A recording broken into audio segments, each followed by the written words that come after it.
Hey, welcome my friends. Here we are. It is the 23rd of February here in New Zealand already. I know many of you are still in 22nd of the 2nd, 2022, which is very exciting numerology. We've already come through it here in New Zealand. We're at the other side of that opportunity. I guess all of these things are sort of existent on the plane for 48 hours or a second or whatever, a fraction less than 48 hours, aren't they?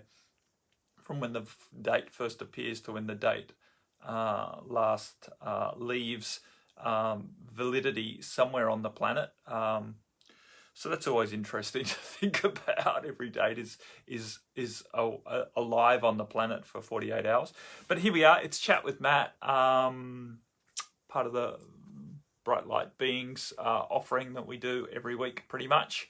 I'm in a little Airbnb in Coopers Beach. We did a very successful retreat, facilitated this very successful yoga retreat on a boat last week. We were on the way there this time last Wednesday, and we're doing it again starting on Saturday. So, because we're running two of them, because we had too many people to fit on one boat. So we offered up two opportunities with a little rest in between for Marie and I. And so that's what we are doing. Yeah, exciting time to be alive on the planet. Lots and lots in flux, lots of energy changing, lots of stuff coming to the surface to be processed, to be inquired into. So yeah, it's not an easy time to be alive. Hey, Sister Jane. There's a lot of people experiencing, significant amount of discomfort, anxiety, suffering, quote unquote, around, how unstable it is and how uncomfortable the process of change is tending to be, as a lot of older stuff falls away and a lot of stuff comes up in more intensity than perhaps we would ideally like to experience. But anyway, that's what it is. We've got a few questions and some of them are more statements or topics of interest that we can talk about. Hey, Sister Anne. And so we'll get into some of that. I'll read through some of these and we can have a bit of a discussion around that. If you have any questions or comments on what we're talking about, or anything else that you want to bring up, please feel free to add a question in on the chat line there, and I will do my best to speak to that as well. Anyway, good friend Sister Emily Rose wrote in, cool image. Okay, so the image was basically, in case you didn't remember, that was on the notification, was a flock of birds flying together in the way that they do, where they all sort of ride each other's uplift. Geese and stuff use this formation to fly and to make it easier for the majority of the group to make progress, right? So the one in the lead is doing most of the work and everyone else is riding on that. And then they can just keep swapping. Cyclists do the same. We draft each other, and so do racing cars. All sorts of people, things use this idea of allowing someone else's progress to help you move along as well. So the little quote from Mantara was, allowing the momentum of synchronizing with your aligned community to carry you through these challenging times. That's a post from several years ago. It's still very, very prominent and pertinent today. I delivered yesterday on 2022 to the Mantara Transformation Empowerment Support Community, our subscription community, a meditation. We do a meditation every week, a half-hour meditative light language call. And yesterday I was inspired with all of the twos, that sort of divine feminine energy, the relationship energy of the two, to work with the topic, which has become more and more applicable, of finding acceptance and allowance for everyone to have individual differences in opinion and belief around various subject matter that's going on, while still being able to utilize the support of community, right? Finding the unity in community while still holding space for individuality, right? We don't need to all think and be the same in order to validate being in community with each other, right? How can we hold space and enjoy each other's similarities without getting upset about their differences? This is, it was an excellent meditation. Awesome, man. And so I actually shared that into this group as well, right? I gave it away for free, even though it's part of my subscription community, because I felt it was so important for all of us, who are endeavoring to maintain forms of community and relationship, to find more capacity in this area where we can hold space for each other to be individual in their opinions, and not to get caught into the divisiveness and the polarity of certain subject matter that is being offered or perpetuated in such a divisive and polarizing way. This idea of right versus wrong, that there's a right way of thinking and a wrong way of thinking, that someone's opinion is right or wrong. Everyone's opinion is suitable for that person at the time, right? It's all part of our expression of self. And so that's what we have been dancing with. Anyway, Sister M said, cool image and yes, great idea. I'm noticing a fear come up around group in general, right? This idea of community and group. It's interesting. I've never had this happen that I'm aware of, but the fear basically leads me to believe I know that at some point group is dangerous to me. And if we think about that, and there's more to it, but I just want to stop there and comment. Many of us, as people who are beings who are highly aligned and very passionate and in integrity with standing for the light, have come to grief, right? Have found ourselves on the wrong side of community and group in the past. Because for the last few thousand years on this planet, community and group has been highly influenced by various dark beings who have authority, have worked their way into authoritarian positions, and have used fear and division to maintain their rule. And so group has been used in this way, right, to keep those of us who are more heart-based and aligned with the light disempowered, right? And so many of us have been called out by the group and judged harshly and sentenced and punished in rather, traumatic ways. And so many of us have fear around being rejected by the group, right? Of not fitting in with the group, upsetting the group mentality, going against the grain of what the majority think is quote unquote right or appropriate, even if that doesn't resonate with us or align with us or fit with our integrity, our values, our morals, etc. So we're all stepping through, many of us are stepping through, I shouldn't say we're all, many of us are stepping through the process of finding our authentic voice and finding the courage to actually speak out, despite the fact that many groups in our life, family groups, social groups, right, sporting groups, everything might not, or may very well judge us based on the terminology that they've been given as an arsenal, right? Conspiracy theorist, anti-vaxxer, pro-vaxxer, anti-vaxxer, which is one that I've been using a little lately. People who are anti-vax, just to up the ante a little. So the point is that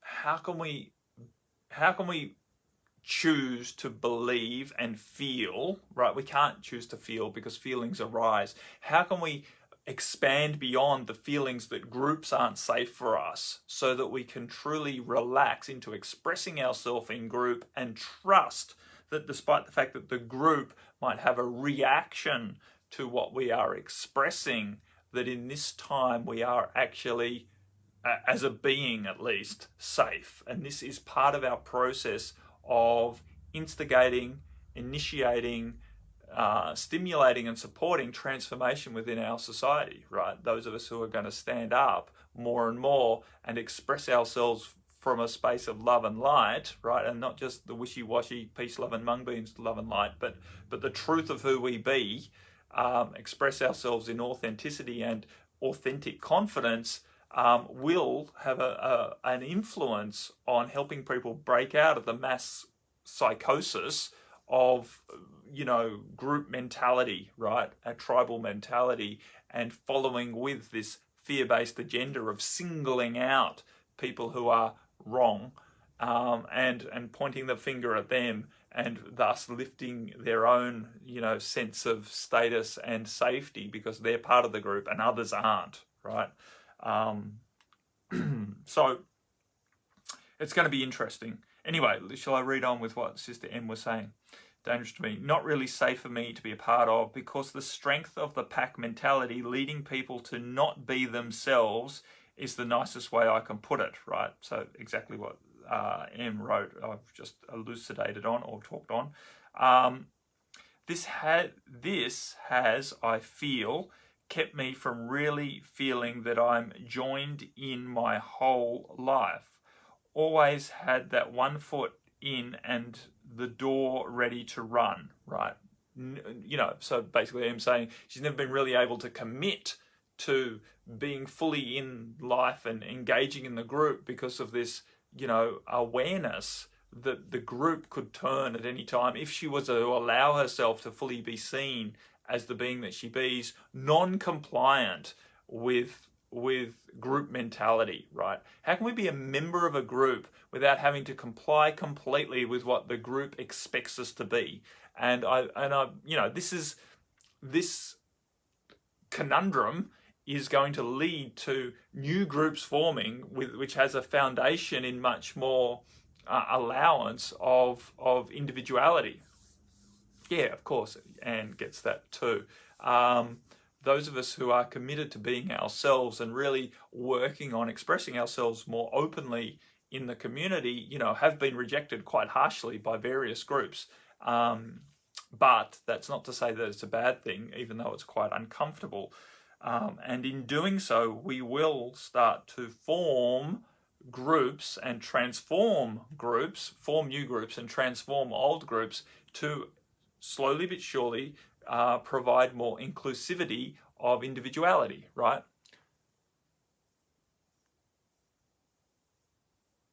Awesome, Jane. Jane wrote, been like that most of my life. Now that I'm older, it doesn't matter. Authenticity is more beneficial. Exactly. And as more and more of us recognize that, more and more of the groups will come to appreciate that. And groups will morph as more and more of us can stand confidently in our authenticity and our integrity and not keep shrinking away from being judged.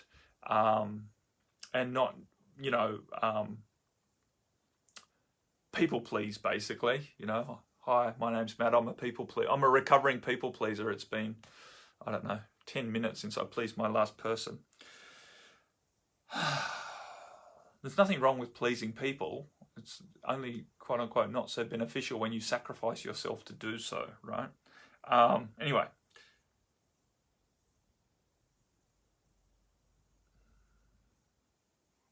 So M basically said, I'm so excited for this expansion in my relationship, especially to group, which is such a lush, rich ground for growth and healing, in my opinion. Perfect. Okay, so moving on. Sister Carolyn wrote in, I have my son up here and I'll be taking him to his first psychiatric appointment, so I'm very grateful we've got the ball rolling. My daughter is back in mental health unit, so lots of huge energy, lots of tears and overwhelming emotions, so focusing on protecting my energy.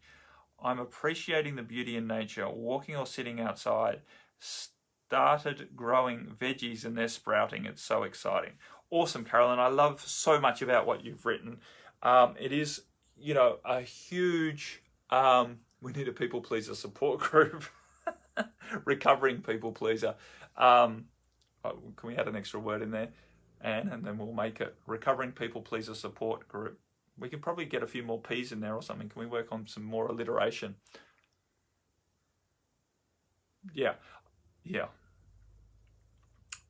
Yeah, it takes a while. So Susan wrote, I used to be a people pleaser, now loving being authentically me. Yeah, and just trust, Susan, that it's a process of getting out of people pleasing. I can't say I'm over it yet.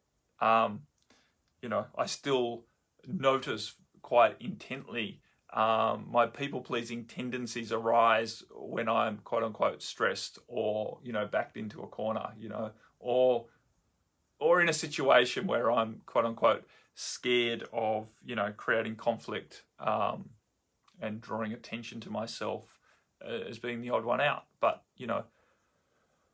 we take deep breaths and we step into the fray, and it's just a matter of prioritizing what's important to us. Is our comfort and avoiding conflict more important than being in integrity and authenticity? And to be quite honest, sometimes it is. I don't believe that it's all or nothing. I don't believe that we have to 100% of the time, step into being authentically ourselves, and create huge amounts of conflict in doing so, or very uncomfortable experiences for ourselves in doing so. Sometimes it's more prudent to opt out, right? And to avoid that conflict, because we have to recognize our own capacity in any particular moment to deal with what is really uncomfortable. So there's nothing wrong, in my opinion, in opting out of being authentic, an authentic expression in integrity, if we're not capable of moving through the discomfort that we are aware will arise if we were to not please the people who are around us in that moment, right? So it has to be circumstantial. Yes, Tracy wrote, happy 2/22/22. Yeah, we had it yesterday, Trace. We're at the other side. It's 23 here already, so we've got a 3 sneak in amongst all of our 2s, which is not bad, right? 3's a great number as well. Sister Susan wrote, there are some circumstances we just have to let things be calm, and that may be avoiding confrontation. It's a fine line. Exactly. Nothing is, absolute with these processes and evolutions, right? It's not beneficial to get caught up in it's right to be authentic and it's wrong to be a people pleaser, right? We have to understand that people pleasing has its place, right? It is a valid technique, a coping mechanism that has kept us safe for a long time and helped us survive in a world that was struggling to accept us. Now we have more opportunity to be authentic and integral, and so we're taking those opportunities without having to be absolutely that way now and 100% against people pleasing, because that's not beneficial either. So we don't want to be completely surrendered into people pleasing, nor do we need to be completely rigid in being quote unquote authentic and integral, because that just creates a lot of suffering as well. We need to find our way through the path and listen to our heart, what's most beneficial way to be in this moment right now, and not to sacrifice what we know in our heart would best serve us in order to just appease our egoic self, which might go either way. Our egoic self might want to just shrink away and not create conflict, or our egoic self might want to step up and proclaim our righteousness in any particular moment, and neither of those are beneficial, right? So anyway, so we're definitely holding space, Carolyn. I love the fact that you are doing what you need to, e.g. walking in nature, appreciating this and that, as you support your children through these very difficult times of their evolution and growth. As sensitive souls on this planet right now, it really is not easy. We've had, similar experiences with our kids. It's really difficult right now. It is really difficult right now, and all we can do is support them as best that we can and choose not to get contracted in fear, and at the same time be very, very open to doing or whatever feels most appropriate now, utilizing all modes and options for supporting them on their terms as well, as they move through this process of finding themselves in amongst this very, very unstable terrain. Respecting others is also very important, Jane. That is very true. So respecting others without disrespecting yourself is always a tricky line to find for some. ultimately we respect others much more inherently and naturally when we respect ourselves more fully. Disrespect breeds disrespect, and many of us, when we disrespect ourselves, basically project that disrespect out, right? Wounded people hurt other people. That's very, very, sage. Very true. So, if we're full of judgments against ourselves, then we tend to judge others in this egoic game. And it's not done super consciously. It's done quite subconsciously, that when people are in self judgment, they tend to be very judgmental on others. People who are wounded and feel, not good enough amongst themselves tend to point out how others are not good enough as well. If not vocally, externally, they're at least doing it internally to try and justify themselves in some way. So we have to recognize that when we're struggling to respect others, it's probably because we're struggling to respect ourselves. And starting on that end of the equation is always a more effective way of moving forward. A more efficient way of making progress in the world is to change our inner landscape and then allow our external landscape to mirror back what we have changed internally, as opposed to fighting against trying to fix what's going on in the external world, which includes, trying to be more respectful of others, and in doing so, losing even more respect for ourselves.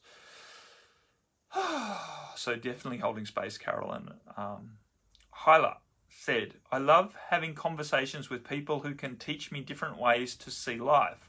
When faced with someone headstrong in their need to be right, how do I not move into victim mentality so I can continue to participate? Yeah, so for me, Hyla, in that situation, it is beneficial to be aware to some degree of why they are being so headstrong or righteous or fixed in their opinions, right?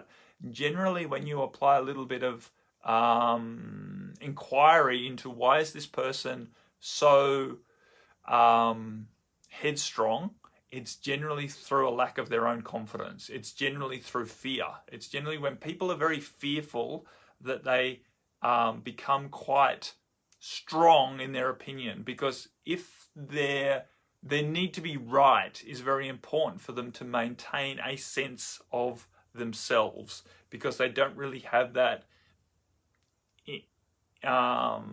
inherently, right? They're of a low self-worth esteem naturally, energetically, and thus they use a mental projection of having to be right, having to, maintain their point of view as the right point of view, to alleviate their internal doubts. So from that point of view, when you have that awareness that this person is defending their points of view in such a headstrong way because they are inside very doubtful of themselves and inherently hurting, wounded, and thus needing to maintain their righteousness to keep a sense of self about themselves. When you come from that, when you understand that, then you can have more compassion for them and you can hold space for them. And then you don't need to argue against their point of view, but can rather lubricate, if you like, a process where they can soften their points of view because you're not being so confrontational and you're asking questions of them that help them understand that they are being narrow-minded without actually pointing the finger at them and saying you're being narrow-minded, right? You help them to potentially expand their perspective and to find space where they can be confident that they don't need to be right in order to be respected. They don't need to be right in order to be appreciated. Many people have lost that perspective, right? And they think that if their opinion is proved wrong, then they lose something of themselves, right? That they lose respect or they lose significance in some way, right? And they get put in the wrong bucket. And a lot of people can't cope with that. So to help people get out of this idea that that if their opinion is quote unquote not fully correct, wrong, right? Their opinion is wrong. There's no really wrong or right in opinion. It is what it is. But if the facts of what they're trying to state in an emphatic, headstrong way is shown to not be conclusive or accurate, then that somehow it's detrimental to their state of being. So helping them out of that will help open space for communication to happen in a more expansive way.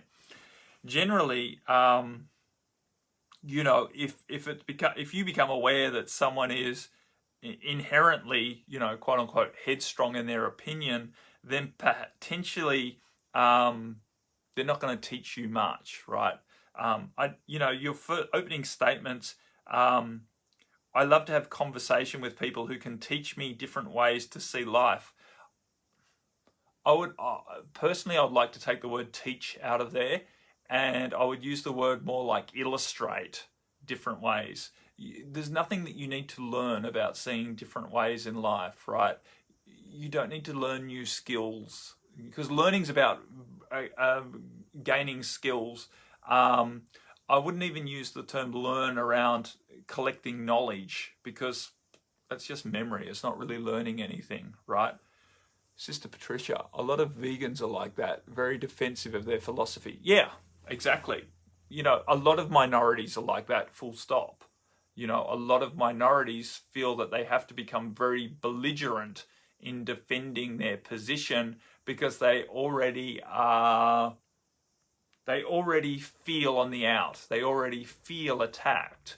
When I became vegetarian 25 years ago as a strong male in surf club society, and in the film industry, etc., it was very much not normal, and I got questioned voraciously by many people who wanted to know why I was choosing to be vegetarian and quote unquote, what is wrong with eating meat, right? Which means basically you being vegetarian is triggering me to think that there's something wrong with what I'm doing. And I want to know what you think is wrong with eating meat, because I'm happy eating meat and I don't want to change. And so why would you be vegetarian if there is not something wrong with eating meat? And what is your valid excuse? This is the intent behind their strong questioning. They're not really interested in understanding my true feelings about why I'm choosing to be a vegetarian. They want to justify their position in not being vegetarian. And so many people who are in minorities have copped this level of pushback from the majority.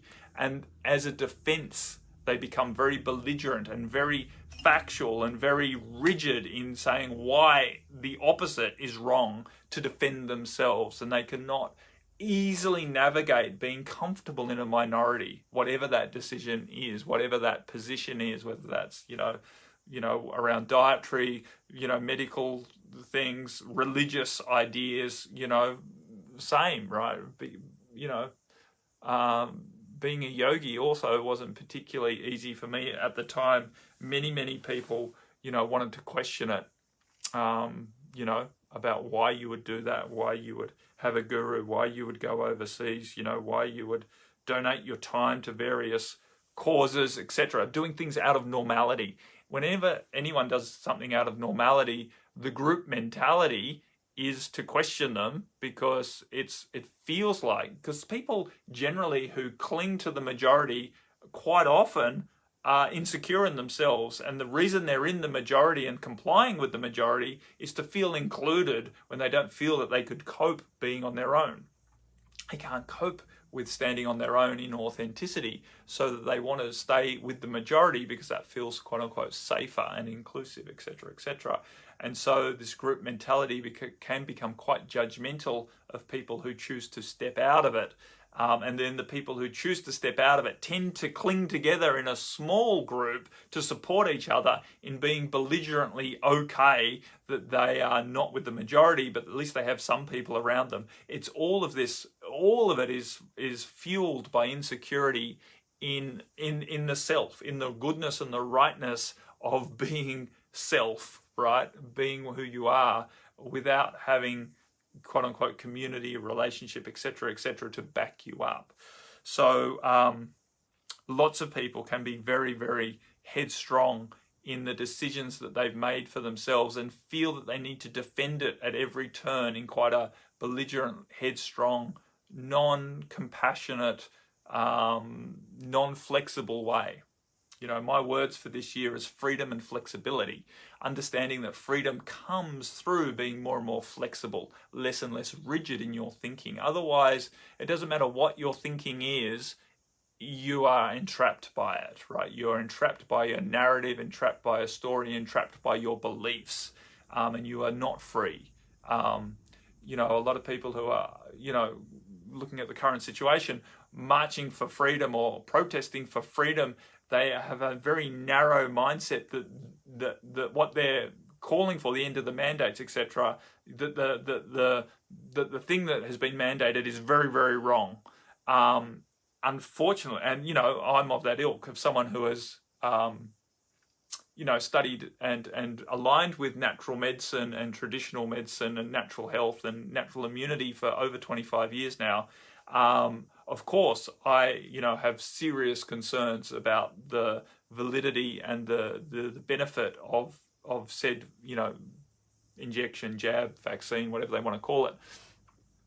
But the point is to get belligerent and to get tight and to get righteous around that is wrong, and you know, the mandates are wrong. And I believe any sorts of mandates, you know, in general, are not healthy and are not really in keeping with the energy which we're moving forward into.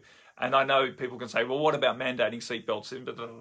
You know, and we can look at the difference between seatbelt and an experimental injection. You know, the fact is, seatbelts were around for a long time before they were mandated. We gathered a huge amount of evidence, data around how seatbelts worked, any drawbacks from wearing a seatbelt, the benefits of wearing a seatbelt, before we put into law the idea that you know, if you didn't wear a seatbelt, you are open to being fined, because you know, people who didn't wear seatbelts were getting injured and creating a burden on our society.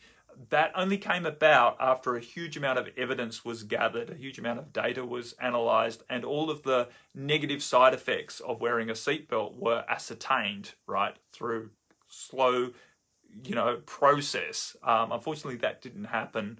That process hasn't happened with said vaccinations. And so that's why many of us are opposing mandating something that is not yet proven to be safe, etc. Anyway, it's a controversial topic. The point being that if you get belligerent around your opinion, when you get very narrow and have to fight for your opinion and not willing to listen and converse with others and listen to their fears and listen to their points of view and understand why they are choosing what they're choosing, and being open to conversation going in both directions where everyone can listen to everyone else, then we have a problem.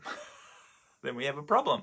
Then we have a fight of egos. And, you know, the old saying, do you want to be right or do you want to be happy, comes into play. And unfortunately, many people are choosing to be right now at the expense of happiness. And you know, said powers that be are loving it, because people fighting to be right are usually using fear and fight energy, and that is what they feed off. And so that is what is being perpetuated upon this planet: division, polarity, and fight mentality, all from a foundation of fear. And that is what we are truly choosing to help people expand out of by fostering this space where we can be more inclusive in how we converse with each other and how we can maintain community, despite the fact that we have individual opinions. For whatever reason, we have to understand that all of our opinions have been created through history and programming and education, right? Receiving information that has helped us form an opinion. And then we have to always keep checking in with ourselves. What has actually influenced the opinions that we're holding? And is it actually beneficial for us to keep holding those opinions? No matter what our opinions are, they're all, you know, fluid, and it's beneficial for us not to get caught up in what is true and what is false, what is right and what is wrong, because really that is very immature thinking from a more expansive spiritual perspective. Anyway, friends, did I get through? So hopefully that helps, Hyla. Michael said, how about silently in your mind, I respect your and or my sovereignty. Yeah, perfectly. You know, when people are being headstrong, we can let them be headstrong because it's their right, quote unquote, their sovereign right to behave in any way they desire. And it is our sovereign right to either, you know, remove ourselves from that situation, try and help that situation, or respond in any way appropriate. Yeah, Jane wrote, less thinking, more being. Exactly. The more that we can relax into our heart, the more that we will be guided through these situations, and we won't need to figure out what's the right and the wrong side of any equation, because there is no right or wrong side of an equation. There is just an opportunity to grow and expand through the experience of the situation. And that doesn't mean that we become opinionless. You know, that's what has been my challenge, to be influential in this community, right? Without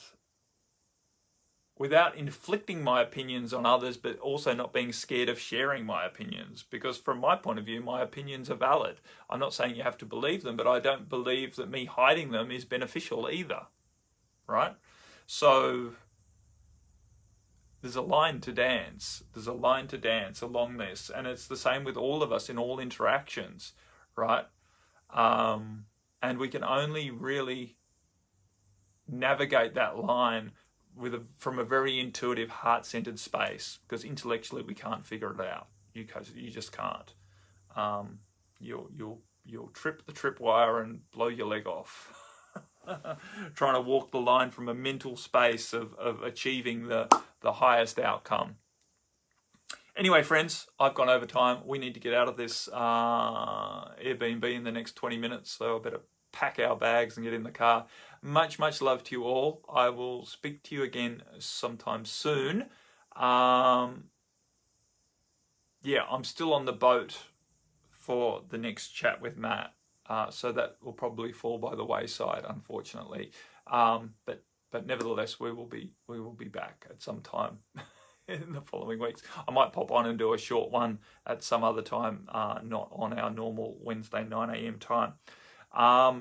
Yeah, keep on smiling, keep your chin up, relax as best you can, take lots of deep breaths and relax as we move through this time. It is a very potent time for change, but it's also a very uncomfortable time. The more that you can relax and trust that the process is unfolding in a beneficial way, the better off you're going to be. So, yeah, don't freak out about the discomfort, and just trust that everything is unfolding for the highest and best, even though it's hard to understand how the highest and best is going to eventuate from what seems so tumultuous in the world, you know, as these authoritarian powers are trying to basically crush the freedom movement.